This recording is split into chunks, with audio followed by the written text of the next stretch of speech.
And I can definitely understand why the 2026 is maybe make or break for him.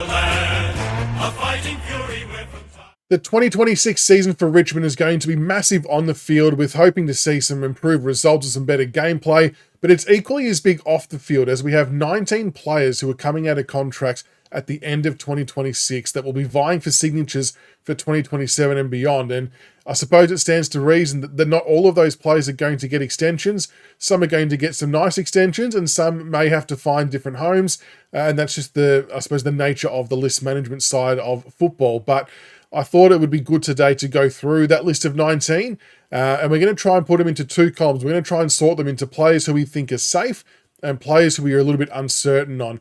Some are going to speak for themselves. Some are going to be definitely open for interpretation and discussion, but I think it's a worthwhile topic to talk about, given that it's such a big thing to have 19 players. I mean, I personally have always thought that we have some of the best list management staff in the competition.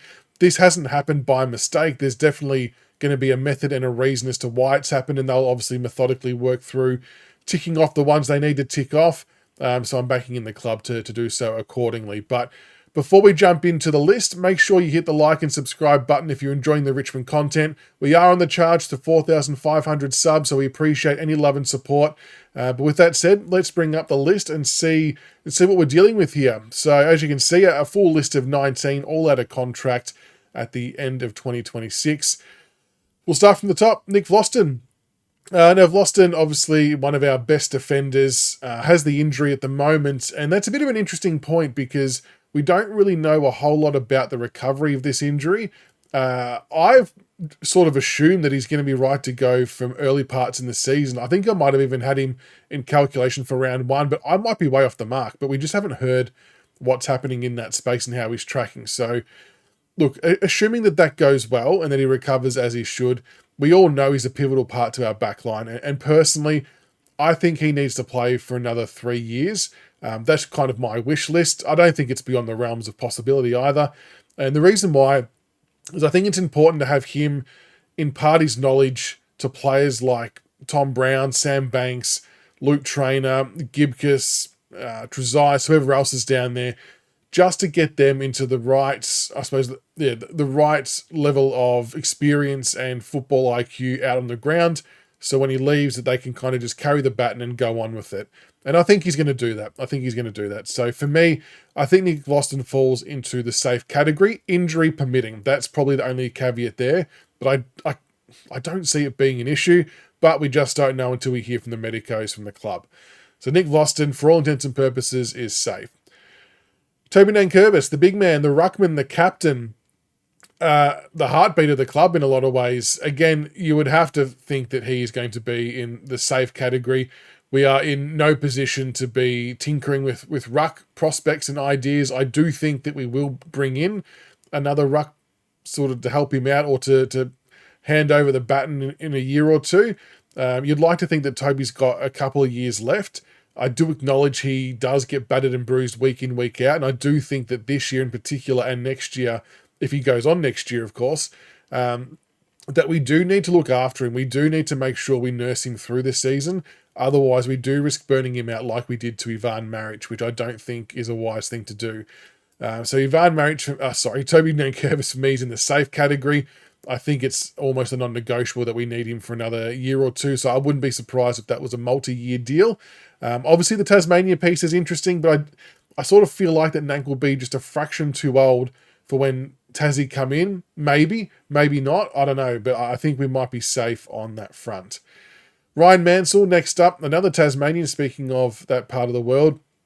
I think that we're safe from the Tassie bit, though. I mean, a lot of the boys from Tassie on our list have sort of said openly that they're really happy to keep playing at Richmond. I know they've kind of got to say that. Like, what else are they going to say? I get it. But Mansell, I do think, is in the safe zone.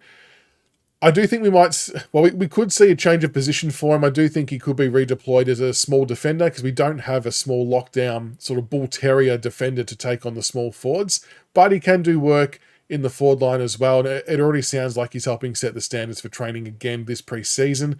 I'm not going to lie, though. There is going to be some competition for spots heating up in his part of the world if he does play forward. So I think this extension, if it comes, will be of a shorter nature. And maybe because of that, maybe because of the other players we've got coming through, that Tasmania does re-enter the thinking in the realms of possibility of a move down the track. Who knows? But for all intents and purposes, I do think that Ryan Mansell will be safe, and I think it will be a smaller extension. Hugo Ralphsmith, another interesting one, playing on the wing. I mean, we think he's going to lock down one of the wing roles, but again, the wing is such an uncertain part of the side for us. It feels like we're doing a lot of trial and error in that space. Look, the defensive side of his game, he's definitely got to work on. I'm a little bit uncertain with Hugo. I don't know. With the addition of Sam Grill, we've got Rechko, who we got across to, I think, specifically play a wing role.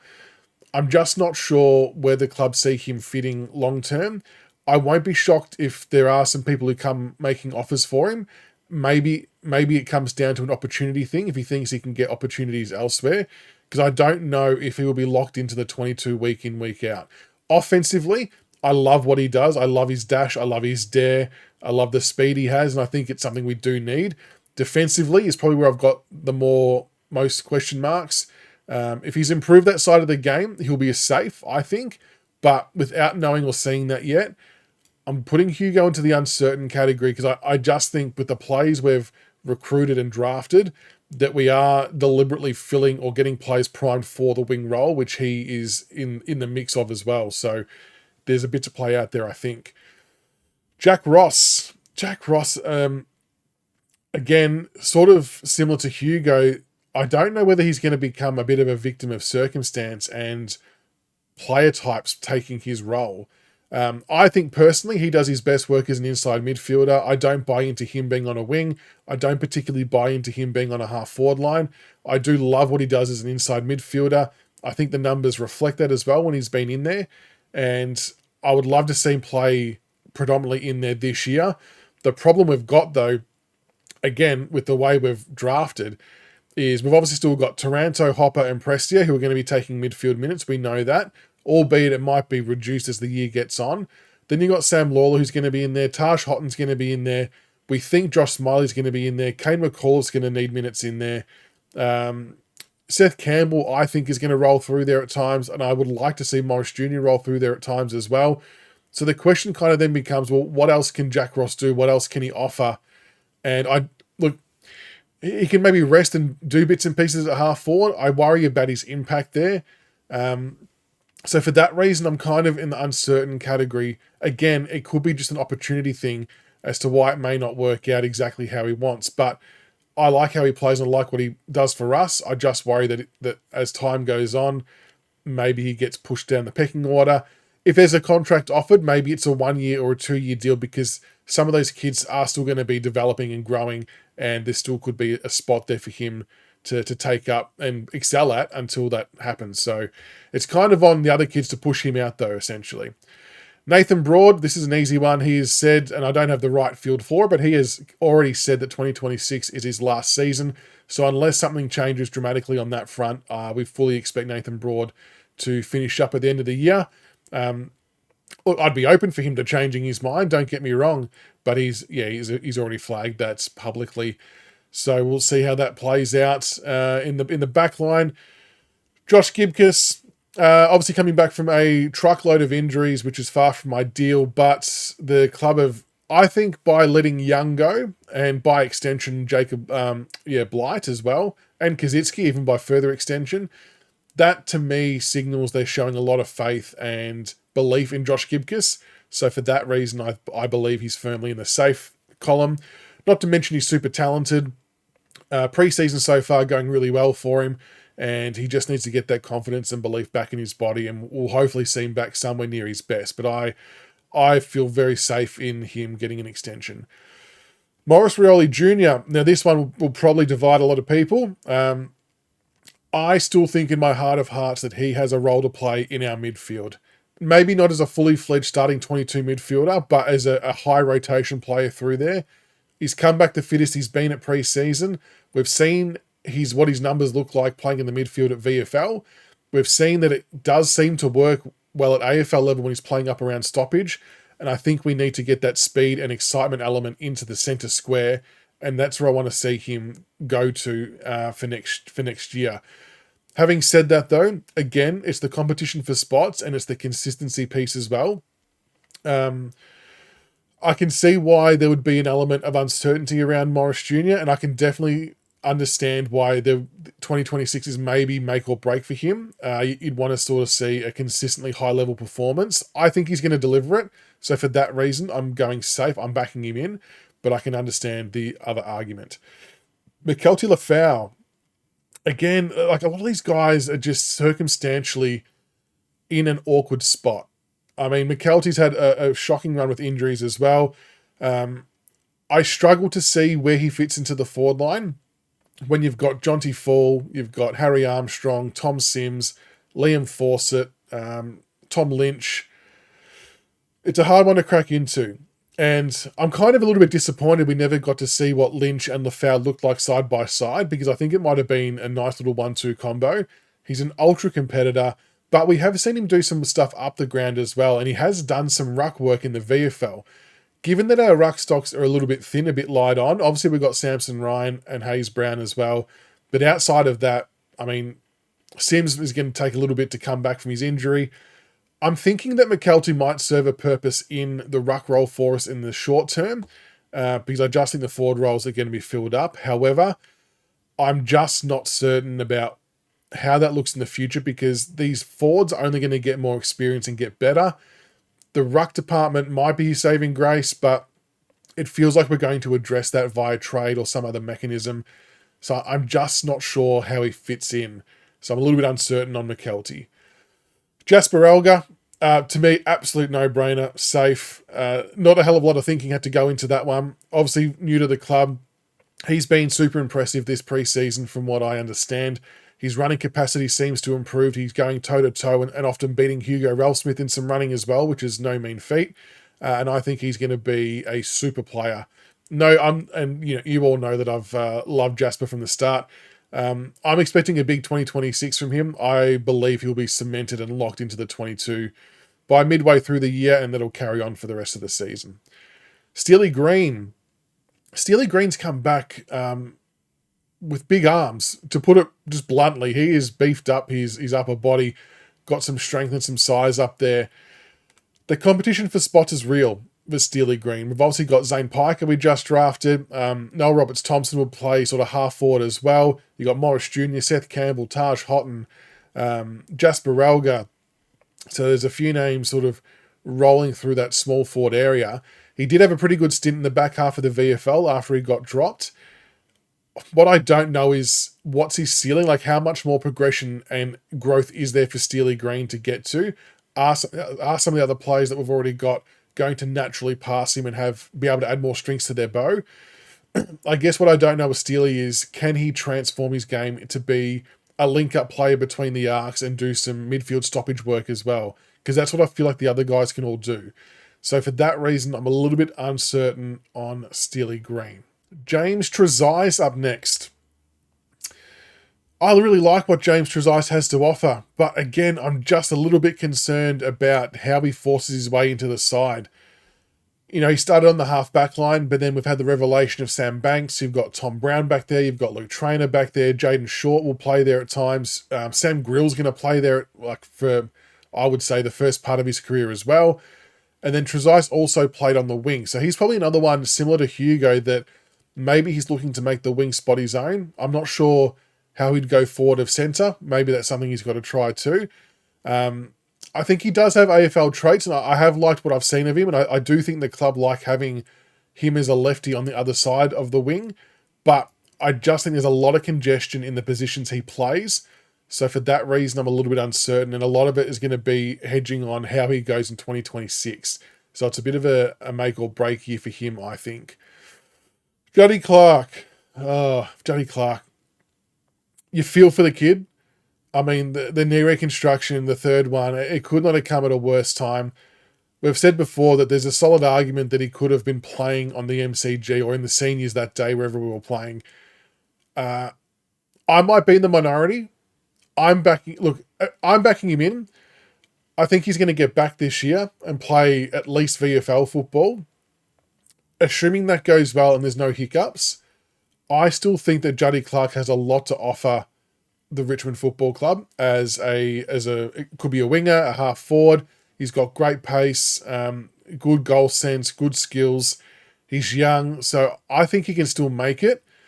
However, I think it would be hard to warrant putting him in the safe category because you just don't know how he's going to come back from the operation. My hope will be that he's safe. Like, I really hope he gets a 1-year extension because I think he's got a bit to offer, like I said. But I think there's just too much uncertainty with how the recovery goes. But I'm keeping everything crossed for Juddy Clark. Liam Fawcett, and I've said this a few times, I really rate and respect that he opted for the 1-year contract for 2026 to back himself to force his way into the side. There was probably an easy out for him to look elsewhere given the players we drafted in terms of Fall, Armstrong and Sims, but he backed himself in. He's got about a year experience on them. He's come back looking huge. He looks like an athletic beast. Big mullet flowing as well, which is nice to see. It's make or break for him, no doubt about it. Can he force his way into the 22 and hold his spot? That's the big question. It's going to be hard to do that. Maybe he gets an early crack in the preseason games and gets a chance to show some form. You would think that Tom Lynch is going to be an automatic selection at this stage. And based on what we saw last year, Jonty Fall's going to be hard to dislodge. So I feel like he's maybe competing with Harry Armstrong for the 3rd spot if we opt to go with 3 bigger players. Can he do it? He can. It's just there's an element of uncertainty about how that will look. So it's make or break for Liam Fawcett. So I think he's going to be in the uncertain category, but I do like what he offers and I really want to see him play AFL football this year to find out what he's got. Tom Lynch, I think I'm going to drop him straight into the safe category. Injury permitting, that's probably the caveat there. We need him on the park for a prolonged period. I know we've got all those good young forwards that I just mentioned. However, they are still very, very young, very, very inexperienced. It would be negligent of us to not keep Lynch for another year, in my opinion, and try and have the forward line spearheaded by Jonty Fall, Armstrong and Sims when they wouldn't have any more than 50 games each under their belt. I think that is far too young and far too inexperienced to do that. And I still think that Lynch, in an ideal world, you'd love to get another 2 years out of him, but with the plan to sort of gradually decrease the game time, like maybe he doesn't go into state, and sort of manage him that way. So we do have to get him through the season. He does look like he's running and moving well early stages in pre-season, which is good. And I think it'll be a 1-year deal, and I think we'll just keep working on 1 year, 1 year, 1 year. But my vision would be to get at least 2 years out of him, assuming he gets through okay. So we'll go safe for Tom Lynch. Dion Prestia, another one that probably divides people. I'm really torn on this one because we've got quite a few people lining up in the midfield. I think I'm going to have to go uncertain. I can definitely see an argument and understand an argument for him to be safe and to get another year. And I don't think I'd be against it necessarily because sort of a similar argument to Tom Lynch, the young kids that we'll have going through the midfield won't have the tank or the capacity to go through at the level that he can go through. And to be fair to Dion, his 13 games that he played this year were pretty good. And his last round, he had about 30-odd touches. So he's still finding the ball okay. All that needs to happen, though, we just need to manage who the midfield mix is to sort of not feel like we're missing out as much. So if we have Dion in there, pair him up with Lawler and Taj Houghton, for example. So you've got the older guy in there to give direction. They learn from him. You've got the speed and the youth and the vibrance. And it feels like a better mix. So that's how I think we'll get through. Again, wouldn't be against him getting another 1-year deal. Obviously, a lot comes down to how he gets through the season injury-wise, but the club did a super job to get the 13 games out of him last year, and hopefully we can again this year. Or next year, should I say. Oliver Hayes-Brown. Oh, this is a tricky one. I mean, given how light on our ruck stocks are, you almost have to say safe. I know that might seem a little bit crazy, but given he's not played a senior game, I thought he was close to playing senior football. But I mean, Nankervis is on the older side. Samson Ryan is in the prime age bracket to start performing. However, we haven't seen a lot of it in the lead up, so there's a little bit of a question mark there. Got Sims, but I still think you need plan Bs and Cs, right? And I think Hayes Brown is still developing. I think it would be a bit silly to discard him now after the work we've put into him. He showed really good progress in 2025, and I think if he continues that in 2026, I think he'll be deemed as safe, and it might be a 1 or 2 year deal. The unknown, I guess, is are we looking to bring someone else in externally? We've obviously got the big Special K training on at the moment, but again, he would be a couple of years even behind what Hayes Brown is physically and developmentally. So that's not really a threat in that space. But I think we do need to hold on to Hayes Brown as a ruck option, and hopefully as a big year. Caleb Smith. He's come back bigger in the upper body as well, hasn't he? He's put on some huge size. He is in a similar boat to James Trezise for me, whereby the position that he plays predominantly is very, very difficult to break into. I think he can play at the level. I've really liked what I've seen of him at AFL level, albeit it's a small sample size. I think he shows enough at VFL level to show that he can play the game at a good level, racks up the ball consistently, typically uses it pretty well, got okay pace. It's just a question of how does he get ahead of Sam Banks, Tom Brown, Luke Trainer, Sam Grill, players like that. And I know Grill's only new, but you would imagine he's going to get some game time at some point. So because of that, I think he's a bit of an uncertain. I just don't know how he gets ahead of those players consistently to stay in the side. And the final one, Tyler Sonsie, who obviously got the contract extension this year for 2026, which I'm really happy about. We heard Rygashian talking in the interview about him and Blair sort of talking about 4 or 5 years that they want to see from players before you can kind of make a call. And I think 2026 feels like it's going to be make or break for Tyler Sonsie. He's undoubtedly one of the best skilled players in our side. It's just a bit between the ears with him mentally, just cracking in hard to contest, putting his body on the line and just winning his own football.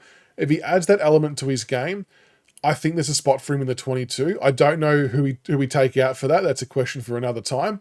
But as a football club, we want players in our side who can kick the footy and who can kick it well. And he is one of those players. So I hold that really, really highly.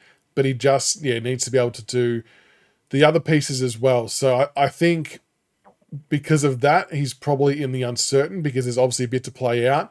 But it's definitely a make or break year for Tyler Sonsie, I think anyway. So there you go. There's some sorting of the uncontracted players for the end of 2026. Let me know what you guys think in the comments below. Are there any that you'd swap over into different groups? And I'm sure as the year goes on in 2026 and we're actually seeing performances, this list might change. And that's the beauty of it. We can keep revisiting this. We might see some amazing performances from Tyler Sonsie, for example, so he goes back into being safe. Hugo Relsmith might lock down the wing and shoot the lights out, might go into safe. So we'll keep revisiting this, but that's just my gut feel from a very early perspective. Keen to hear all of your thoughts in the comments below. Who's safe? Who's uncertain? It's a big amount of players, so the list management team have got a bit on their plate for next year, but we back them in to make the right decisions, and it's going to be interesting to see how it plays out. So until the next one, go Tigers.